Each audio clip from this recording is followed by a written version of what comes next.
Who am I? నేను ఎవరు? ఈ ప్రశ్న ఎప్పుడైనా మీకు మీరు వేసుకున్నారా? వేసుకుని ఉంటే మీకు మీరు చెప్పుకున్న సమాధానం ఏంటి? అసలు మనం ఎందుకు పుట్టాం? ఈ ఇంట్లోనే ఎందుకు పుట్టాలి? నేను ఇలా కాకుండా వేరేలా ఉంటే బాగును, నేను రిచ్ అయి ఉంటే బాగును, ఇంకా ఇలా రకరకాలుగా మనం క్వశ్చన్స్ చేసుకుంటూనే ఉంటాం. నిజానికి నీవెవరు? ఎవరు అని నన్ను అడిగినట్లయితే నేను చెప్తాను, నేను దేవుని సొత్తు అని.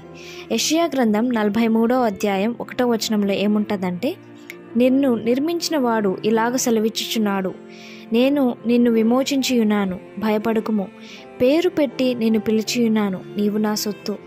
ఈ మాట ఎంత అద్భుతంగా ఉంటుందో.